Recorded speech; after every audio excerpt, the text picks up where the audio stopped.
Hello and welcome to On Wednesdays We Wear Black with me, Sophie K, and Yasmine Suman. Hello. So today's episode has been inspired by some of the recent news articles about Bring Me the Horizon. I've got the Wikipedia pages up and ready. I want to disclaim this by saying I did do some research, but also this is me we're talking about. Be so honest with yourself. Have I done enough research? No. Let's take us back, Yasmine. The first inception of Bring Me the Horizon. They got together in like 2004, right? They got together in March 2004 because Ollie and Matt, they were friends as kids, like 15 to 17 year olds. They joined forces because they both had a love for metalcore, especially like, you know, old school. They were like, hey, want to form a band? And the other one was like, hey, sure. I'm sure it didn't actually go down like that. Later on, Lee Marlier joined, and then they brought in their old member who left. Dun, dun, dun. Before there was Jordan Fish, there was Curtis Ward. But it's always been the core members are Ollie Sykes, Matt Nichols, Lee Marlier, and Matt Keane. And they all met in 2004, and they brought out their EP, This Is What the Edge of Your Seat was made for. And that EP was an interesting one because apparently in an interview, Lee said that there's a really weird guitar tone, and the whole reason is they went into the studio, his amp was broken, but he didn't know what his amp was supposed to sound like in the studio. They recorded the whole EP with a broken amp, and that's why the guitar tone is so bizarre. Yeah, so they actually recorded entire EP over the course of like 2 weekends, which tells you how like baby and fresh and young they were, because they would go in like one weekend, do the vocals, and then do the bass and the drums in the other weekend. They were babies. They signed to Visible Noise to begin with, and then got the Kerrang Award in 2006 for the best newcomer. They started to pick up on MySpace when MySpace was... They did. So around the fresh. early 2000s, you had the Danny Warsnop, the Andy Biersack, and the Oliver Sykes. Weren't they and a the little girls bit were before? going crazy. A little bit before, yes, but I think they kind of blew up on MySpace. So what year were they nominated for the Kerrang Award, Yasmine? 2006 for the best British newcomer. So that wasn't from the EP. Are you jumping here? That must have surely been from Count Your Blessings. Yeah, I was going to get onto that. That's where I'm going. No, but you spoke about the Kerrang Awards. Surely it was like they released Count Your Blessings and then got nominated for a Kerrang Award. Fact check moment. Count Your Blessings, October 2006. That's when it came out. So it would have coincided with the Kerrang Award, but it hadn't have been out long. So I do think the EP and the popularity from them getting on MySpace around that time is what kind of swifted them in, and then they started to get more hype behind them. So Bring Me the Horizon started off with Count Your Blessings in October 2006, and I look back with rose-coloured glasses. The reality is people fucking hated them. People hated them. Well, you weren't there. So you weren't a Bring Me the Horizon fan in much. 2006. I was 7. You came later, just to clarify. That's when they get nominated for their Kerrang Award, which was huge. And they released Count Your Blessings. It came out in October 2006 in the United Kingdom, and then in August 2007 in the United States. Interesting. I didn't know that. I forget that like albums were released at different times in different countries. Like now everything's just on Spotify. They did a tour for Count Your Blessings in November of that year. I don't know how to say this, I'm going to say it. They immediately then followed Lost Prophets and The Blackout on a UK tour through November to December. Now, we love The Blackout, we love Sean Smith, we love Sapnin. Just unfortunate that Lost Prophets existed in this space and that bands worked with them. Rather than Lost Prophets, maybe we should say Ian Watkins, because it wasn't the whole band, it was just the front man, Ian Watkins. Boo, Ian Watkins, boo. Yeah. They toured with bands on their level. However, as Bring Me the Horizon started to get bigger and Count Your Blessings got a lot of hype behind it, they toured with Killswitch Engage in 2007. Very infamously, because on that tour, they got thrown bottles at them by metalheads. I think it represented an existing issue in the alternative scene at the time, which was emos versus metalheads. I know, but like, who put those two on the I same don't bill? know. Whoever did that, they set Bring Me the Horizon up. Killswitch Engage had the younger metal fans, but they did also have the older fans as well. They had a real crossover. So I don't know who put Bring Me. Just to sum it up for you, for anyone who wasn't into the music at that time, it wasn't like it is now. And you wouldn't admit that you liked other genres. Like, you wouldn't say, oh, I listen to Killswitch Engage, but I sometimes like Paramore. So you had to pick what scene you were in. Your makeup, your clothes, your fashion, everything defined who you were. You just wouldn't cross over into other scenes. You might do it privately, but you wouldn't do it publicly. The Killswitch Engage crew at the time were the camo shorts a lot more. Camo shorts and baggy t-shirts. Yeah. They had that kind of crowd. And then you saw like the more Roadrunner-y style crowd at the time. I don't know if they were with Roadrunner at that point, and that's a record label for anyone who doesn't know. But then Bring Me the Horizon with a skinny jeans crowd. Yeah. So that was the big difference. It was cargo shorts versus skinny jeans. But I think maybe they were put on that bill because at the time, like, now you could bring any emo band out with a Bring Me the Horizon or a Red Jumpsuit of Paris or The Used, right? But like, at the time, all of the emo bands were kind of coming up together in that one decade. So it was like, you couldn't put them with a bigger emo band because they were kind of like, it was the same audience. People who listened to The Devil Wears Prada would have listened to Bring Me the Horizon anyway, so I think they were probably doing that to expand their audiences. Metalheads at the time very much rejected any of the cores, so the death cores, the metal cores, just out the window, because it was that blend of like screaming with heavy chuggy riffs. And this is how important fashion was. You could get labelled a deathcore band even if you were playing death metal just because you were dressing more deathcore. Like, if you wore the wrong fit, that was it. You're out. Crazy. It's crazy that people care about that. But anyway. But then 2007 is also a very difficult year for Bring Me the Horizon, because this is where the big controversy comes through. It's really interesting to look at it from the standpoint of 2024 and how we approach things versus how it was approached in 2007. And it shows a real difference, because you'll find a lot of millennial women are still a bit weird around Bring Me the Horizon. We won't go too much into it, but I think it's important if we look at the story of Bring Me the Horizon and their rise to fame, right? It's important that we touch on every point in their career. So there were accusations of people, namely Ollie, assaulting a girl for not getting on the tour bus and refusing to sleep with him. And this is a time in history where it was quite normalised to call women cock teasers. Like, you'd see that in film. It was quite scary, actually, like when you look back at it now. So we don't know whether it happened, whether it didn't happen. In the courts, they weren't able to prosecute. I've always been confused by that situation because he wrote a song about it later on, and it was kind of like, I feel like if you were guilty, you wouldn't have put it in a song. I don't think that's a sign of guilt or not guilt. I think what's important to note, and this is going to sound really horrible for me to say, I'm not a defender of anyone's actions if they're doing something terrible, because if someone was to come forward now and be like, yeah, that happened to me, I'd be like, damn, I'm really sorry, and I won't support them anymore. And we had this conversation before.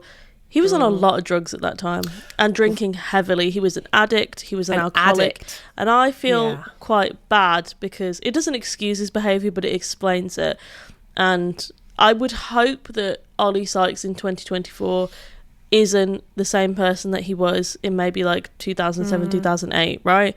Like, I would hope in the 15 or something years since then, he has grown, gone to rehab, gone to therapy, and repented for his mistakes.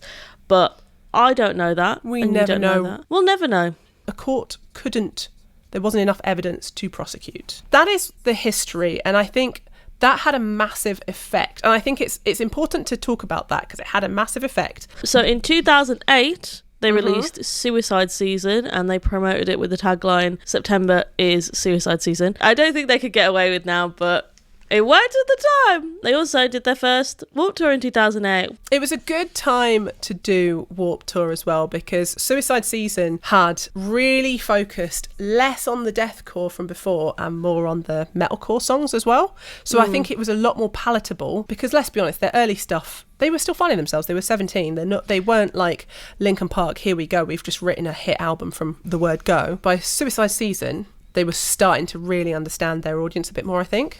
I have a lot of love for Suicide Season. I think it hits the nail on the head of the culture and the music genre at the time that was popular. Metalcore as a culture and as a musical style is encapsulated by that album. It is metalcore to a T. It is 2008 crabcore metalcore, MySpace metalcore to a T. Warped Tour core to a T. Yeah. And that's my favourite album. Like, genuinely, that is my favourite Bring Me the Horizon album. Even though, like, it's very cliche and there's some cringy lyrics in there, I still really love it. Speaking of tours, they did some really iconic tours around that time. So they toured on the 2009 Kerrang tour alongside Black Tide, Dirt in Grey, In Case of Fire, and Mindless Self-Indulgence. Oh my gosh. And then they also joined in Dirt in Grey. Thursday, Cancer Bats, 4 Years Strong, and Pierce the Veil on a North American tour in 2009. How... Imagine that. 2008 as well, it was when that's where they got bottled at Reading Festival. They said they had camera phones, bananas, gravel, ketchup all thrown at them, and they said, we've got thick skin, everything we've been put through, music is the most important thing. Technically, one of them didn't continue, because around this time, on that tour I just mentioned, it was called the Taste of Chaos tour, Curtis Ward left the band around that time, so that would have been 2009. He dipped out. He was like, peace. It left a hole that only a man like Jordan Fish could fill. He didn't come yet. Do we know why? So... apparently he was abusive to audiences during the Taste of Chaos tour and hadn't contributed very much to the writing of Suicide season. Allegedly. That's according to their Wikipedia, so who knows? But I imagine, like, if you're in a band and you're not enjoying it, you're going to have a poor relationship with your audience and the band. Like, you're just going to do it out of spite. So I think... just from my own opinion, it came from that. But he left, and then they wrote Suicide Season. And low-key, there's some digs in Suicide Season and more in the next album, There Is a Hell. So petty. Feel like they're at Curtis Wood, and I'll tell you, there's a few that I'm like, Swiftly move on to 2010, 2011, which was a very complicated time for Bring Me the Horizon. They released There Is a Hell with their new rhythm guitarist, Jonah Weinhofen. Sorry, Jonah, I'm getting your name wrong. So he was the lead guitarist for I Killed the Prom Queen. Yeah, so he's Australian, and then he started playing rhythm guitar in Bring Me the Horizon from like 2009 to 2013, and for Bleeding Through from 2007 to 2009. He joined Destroy Rebuild Until God Shows with Craig Owens as well. Obviously quite a well-respected guy within that scene. He joined them for that one album. But my God, was it amazing. There Is a Hell, believe me, I've seen it. There Is a Heaven, Let's Keep It a Secret, released in October 2010 and debuted at number 17 on the Billboard 200 in the United States and number 13 on the UK album charts. So it didn't do too bad. It was honestly probably their best album at the time. I'm gonna just bring you up some of the songs from this album, and I'm not saying they're about anyone, but it just so happened that someone left the band and then they wrote a song about bad friends. So this is Blacklist. So just like that, you're fucking dead and gone. You can only wear a crown of thorns for so long. We built an empire and you took the throne, but you built it from bayonets and sat there alone. You won't miss the water till the river runs dry. With friends like you, there's no need for enemies. Truth be told, I'm a little bit gutted. I mean, you were always a prick, but we still seem to love you. It's giving shade. It's giving petty. And the fact he said we as well. It's not even like I, so it could be a personal friend. It's we. We as a band loved you, even though you were a prick. Even though we hated you. That's really I don't know who it's about. Has he ever addressed who it's about? Not that I'm aware of. I think Ollie Sykes doesn't really talk about in depth any of his older songs, but it's giving that, you know. Around this time, and I also kind of, in a way, understand why they had such a chip on their shoulder as a band and, like, had to be so defensive and arseholes, because everybody hated them. Like, genuinely, Bring Me the Horizon, at this point, this was the album that was their make or break. If Sempiternal hadn't come out, I think they would have broken up. But There Is a Hell was their best performing album, but their most hated album. They went on tour with Machine Head in 2011, got booed on stage, got bottled on stage.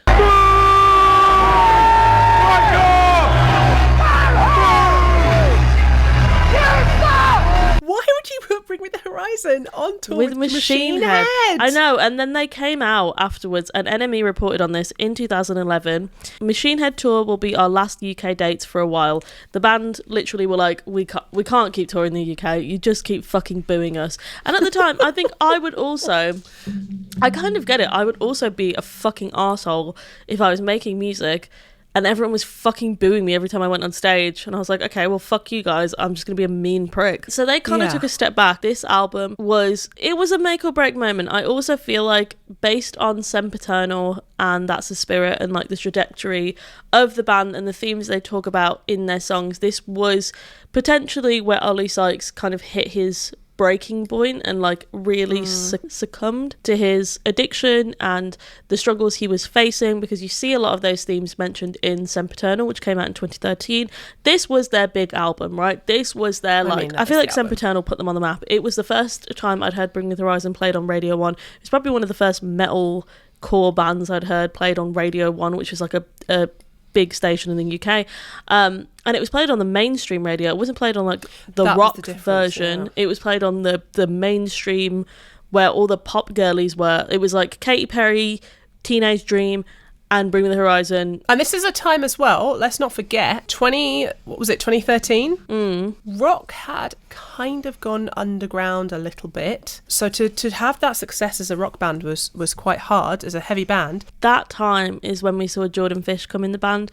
And I think Jordan Fish has always had a producer hat on his head. So I think he brought those influences with him. And it was interesting, even the metalheads who hated them, liked them on that album. First single they released was on the 4th of January, and it was Shadow Moses. Such a good track. And then that was around the time they were like, Jordan, Jordan, come be our best friend.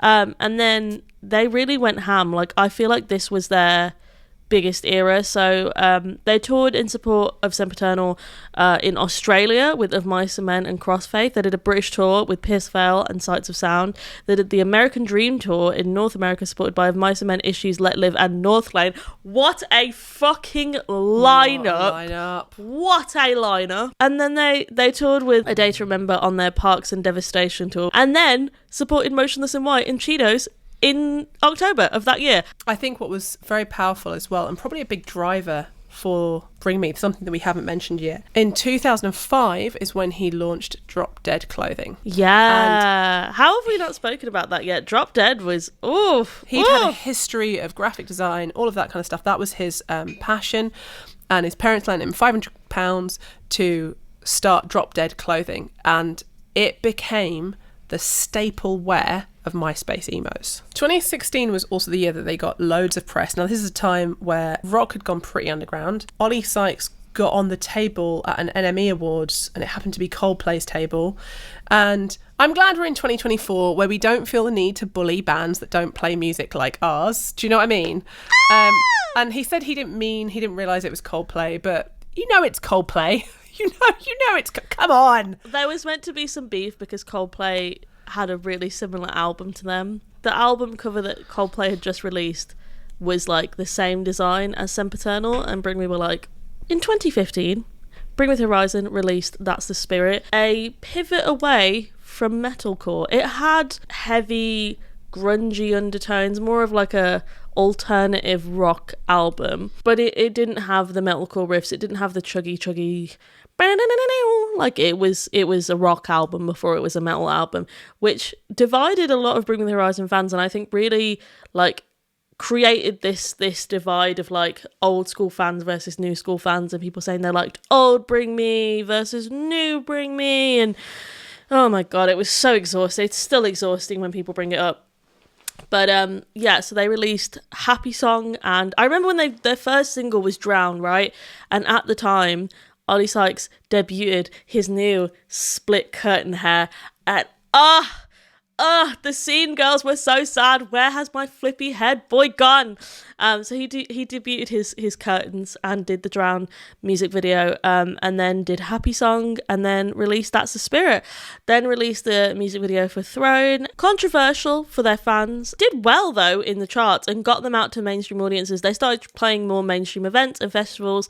They even did their Royal Albert Hall debut, where they performed with an orchestra, and then released live at Royal Albert Hall, with all of the proceeds being donated to Teenage Cancer Trust, and then released Ammo in 2019. Ammo was a really interesting release. I personally really liked it, but it was very poppy, and a lot of fans hated it. Their last album that they released for Yeah, it's their last album they've released since. Oh my god! In August, they released Mantra as the first promo for Ammo, and then they released Wonderful Life in October with Danny Filth. Yeah, that was a big tune. That was such a big tune. So next they released Medicine, and then Sugar, Honey, Ice and Tea, and then they released Ammo. It wasn't the best reaction, but it wasn't the worst reaction. Like, people weren't happy about it, but they weren't sad either. In 2019 as well, Bring Me the Horizon put out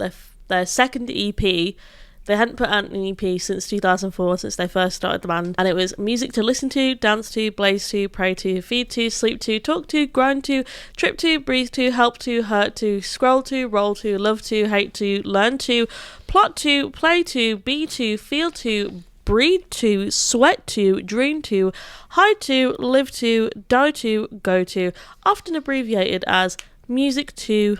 And that came out in 2019. It was produced by Ollie and Jordan. Then we go into 2020, where they started recording in a home studio, and their 8th record was going to be co-produced by Mick Gordon. They put out their first single, Parasite Eve, with a music video on the 25th of June. It had been 14 years, almost 15 years since the band first started, and they'd put out Ammo, they put out music to listen to. People were kind of unsure, they kind of wanted old Bring Me Back, but they didn't want them to just do their old songs. This EP, beautiful! It was like a redemption era. I feel like the last 2 releases, they didn't flop. Ammo was good, I liked it, but I feel like it was kind of like a deep cut for fans. People who really like the band would like that, but it's nothing that can actually reach new audiences. Post-Human Survival Horror, Sophie, the collabs. Oh yeah, it was huge. Fucking riffs, it did so well. This was their second UK number 1.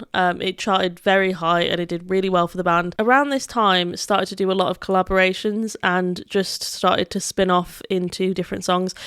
They were on more songs from other people than they were on songs that they put out themselves. So they did a collab with Tom Morello, Ice Peak, MGK, Lil Uzi Vert. They also did the Malta Weekender in 2022, which I went to. Which you went to. Now we get to 2024. In the meantime, they've been doing a lot of collabs with a lot of different people, but at their Malta event in 2022, I was there, I filmed it. They premiered their first single from their new EP, Strangers. That was the first time they played it during a DJ set, and then announced that they would be releasing something else. And then they premiered Lost on May 4th, 2023, and then eventually released their new EP, which is the Post-Human Next Gen EP. There was some talk about Bring Me the Horizon being the most streamed rock band on the planet, according to NME magazine. I don't know if that means in the charts right now or whether they are also including bands like Metallica and AC/DC. But this could anyway, be most streamed rock band on Spotify. Yasmine, have you seen that Ollie Sykes has come forward and spoken about what's been going on with Jordan Fish? Yes! Oh my god, I watched that interview like it was Bible. It was an NME interview. I can't remember the journalist, but they were really fantastic. He did an interview with NME where he basically spoke about his relationship with Jordan Fish and how when he came out of rehab, circa 2013 to 2015, around that time, he came out of rehab and he needed an addiction that was positive, so he became addicted to making music, and it became the Jordan and Ollie show, as he said in the interview. He became addicted to that and then kind of had to take a step back and realise, there's more than 2 people in this band and I need to make space for that. And yeah, it's interesting. I mean, I miss Jordan Fish. I have a lot of love for Jordan Fish. I still want him in the band, but he's doing his own thing. He's working with Spirit Box and Architects and absolutely killing it at the moment. And he said, at some point you've got to accept that this is how big your band are. You've also got to ask yourself, how much do you want to earn that extra popularity? Do you really want to go on TikTok and do all the dances? Do you want to be killing yourself in the studio every day? I thought this was a bit of a... He said, what I realised after Jordan left was that the atmosphere got better. I asked myself, how could I have got to that point of fucking hating the record when I love making music, creating and art? I do it for fun. How did it get so bad that I said I want it over with? I realised after that, without Jordan, it was going way slower. He said that there was no animosity between the 2 of them. I think when you work with someone for 10 plus years, it's a good thing, and they're both extremely talented artists in their own right and musicians in their own right. But I think 10 years of working with someone you are going to get sick of them. Sometimes you need a break from each other to realise what you had was a good thing. Yeah, you never know, I guess, what the future holds. He might be back in the band at some point, who knows? That is the history of Bring Me the Horizon for people who are new fans of Bring Me the Horizon and constantly get made fun of online for not knowing the original stuff. Now you know all the deets.